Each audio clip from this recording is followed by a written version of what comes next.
Jordan நடித்திருக்கும் sinners ஆங்கில படத்தின் முழு கதையை நாம் இந்த தொகுப்பில் பார்க்கலாம். ரியான் குக்லர் தயாரித்து இயக்கியிருக்கும் இந்த திரைப்படம் பெயர் சின்னர்ஸ். ஒரு சின்ன பையன் உடைந்த கிட்டாருடன், பதட்டத்துடன், உடலில் பலத்த காயங்களுடன் அவன் கிராமத்தில் உள்ள ஒரு சர்ச்சுக்கு வருகிறான். அவன் எதையோ கண்டு பயந்திருக்கிறான் என்பதை உணர்ந்த அந்த சர்ச் ஃபாதர், அவர் சர்ச் ஃபாதர் மட்டுமல்ல, இந்த சிறுவனுக்கும் அவர்தான் ஃபாதர். அந்த சிறுவனை சமாதானப்படுத்தி பேச ஆரம்பிக்கிறார். அவன் சொல்லும் கதை ஒரு டிராகுலா கும்பல் செய்த அட்டுழிய கதை. அது என்ன, எப்படிப்பட்ட பயங்கரம் என்பதை தெரிந்து கொள்ள தொடர்ந்து கேளுங்கள்.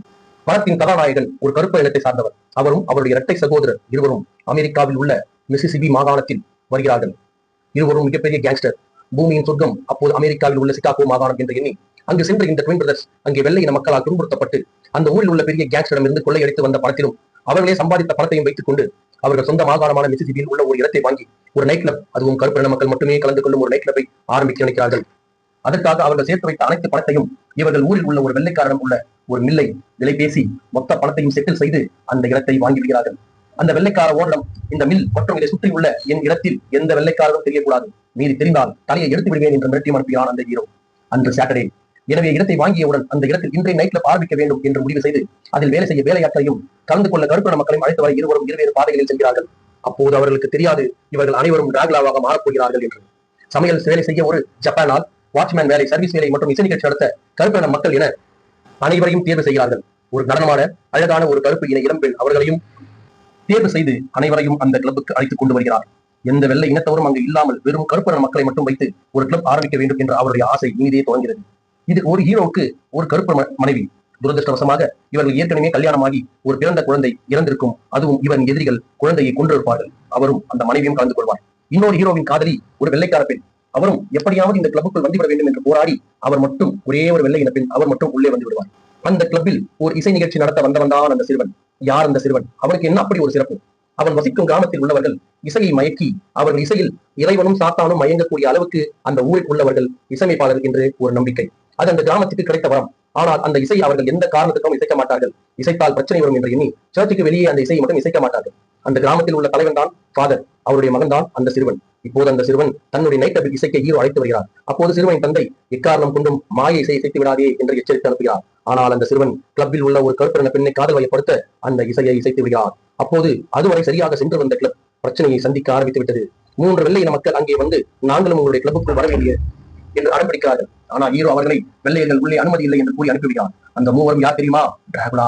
அதில் ஒரு தலைவன் டிராகுலா ஏற்கனவே அந்த கூறில் உள்ள இருவரை கழுத்தில் கடித்து அவர்களையும் டிராகுலாவாக மாற்றியிருப்பான். அந்த மூவரும் தான் இந்த மூவரும்.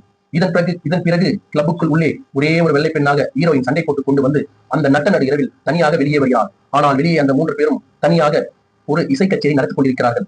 அதில் இந்த வெள்ளைக்கார பெண்ணும் கலந்து கொண்டு சிறிது நேரத்தில் அந்த தலைவன் அந்த வெள்ளைக்கார பெண்ணின் கழுத்தை கடித்து அவளை டிராகுலாவாக மாற்றினான்.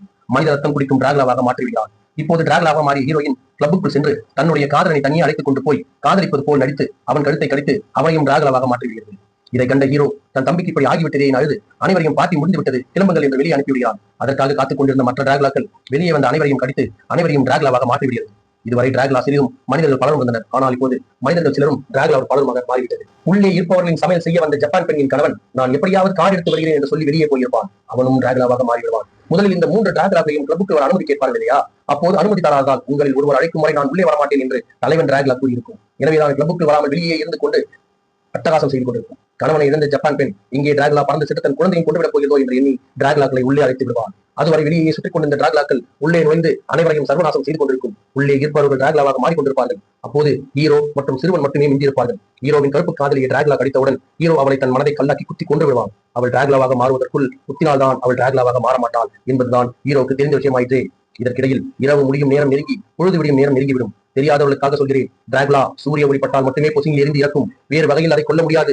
அதனால் தான் டிராகுலா பகல் வேளைகளில் இருட்டாக இருக்கும் பகுதிக்கு சென்று ஒளிந்து கொள்ளும். இந்த வேளையில் இறுதியாக அந்த டிராகுலா அனைத்தையும் கொள்ள திட்டமிடும் ஹீரோ அவர்களை சண்டையிட்டுக் கொண்டே இருப்பான். அந்த சிறுவன் மட்டும் எப்படியாவது தப்பி போக செய்து கொண்டிருப்பான். ஆனால் டிராகுலா அந்த சிறுவனை பிடித்துவிடும். அப்போது அந்த சிறுவன் சொல்வான், நான் இசையமைத்ததால் தான் நீ இங்கே வந்தாய், என்னால் உன்னை இசையமைத்து அழிக்கவும் முடியும் என்று கூறுவான். டிராகுலா சிரித்துக் கொண்டே இது உன் ஊரில் உங்களை இப்படி சொல்லி வெளியே எங்கேயும் போக முடியாதபடி செய்த ஏமாற்று வேலை என்று சொல்லி அந்த இசையால் ஒன்றும் செய்ய முடியாது என்று புரிய வைப்பான். இறுதியில் தான் அந்த சிறுவன் எந்த ஒரு மாய சக்தியும் கிடையாது என்று உணர்வான். இறுதியில் எந்த கிட்டாரை வைத்து இத்தனை காலம் கதை ஓட்டினார்களோ அதே கிட்டாரை வைத்து டிராகுலா கழுத்தில் ஒரு போடு போடுவான். அதில் உள்ள பிளேடு டிராகுலா கழுத்தை பதம் பார்க்கும். அதை டிராகுலா சரி செய்வதற்குள் பொழுது விடிந்துவிடும்.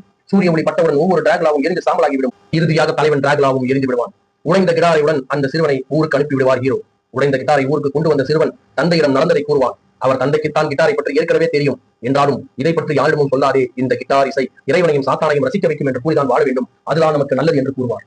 இறுதியில் ஹீரோ அந்த இடத்தை விற்ற வெள்ளைக்காரர்கள் அவர்களுக்கு டிராகுலா மேட்டர் தெரிந்துதான் இந்த இடத்தை விற்றார்களா என்பதை தெரிந்து கொள்ள தன்னுடைய ஆயுதங்களை வைத்துக் கொண்டு காத்திருப்பான். அவன் நினைத்தது போலவே சிறிது நேரத்தில் அந்த வெள்ளைக்காரன் அவனின் சகாக்களுடன் அங்கு வந்து யாரும் இங்கே இல்லாத கருப்பர் மக்கள் யாரும் இல்லாததை பார்த்து, முட்டாள் கருப்பர்கள், அவர்கள் நம் ஊரில் நம் வெள்ளைகளை ஏமாற்றிக் கொண்டு வந்த பணத்தை அனைத்தையும் இருந்து அவர்களையும் இழந்துடைய சிரித்துக் கொண்டிருப்பான். அப்போது வெளிவரும் ஹீரோ, உண்மை தெரிந்தே இது டிராகுலா சுற்றும் ஏரியா என்று தெரிந்தே என்னை ஏமாற்றியது மட்டும் இல்லாமல் எத்தனையோ கருப்பர் மக்கள் உன்னால் இழந்தன என கூறி நடந்ததை நினைத்துக் கொண்டே அவர்கள் அனைவரையும் கொண்டு குவிப்பான். இதுதான் சின்ன திரைப்படத்தின் கதை. இந்த கதை உங்களுக்கு பிடித்திருக்கும் என்று நம்புகிறோம். இதை போல பல கதைகளை நீங்கள் கேட்க வேண்டும் என்று எண்ணினால் எங்கள் சேனலை சப்ஸ்கிரைப் செய்யுங்கள், ஷேர் செய்யுங்கள், கமெண்ட் செய்யுங்கள், நோட்டிபிகேஷனை ஓபன் செய்யுங்கள். அப்போதுதான் நாங்கள் போடும் வீடியோ உங்களுக்கு வருவது தெரியும். தொடர்ந்து ஆதரவு தாருங்கள். நன்றி, வணக்கம்.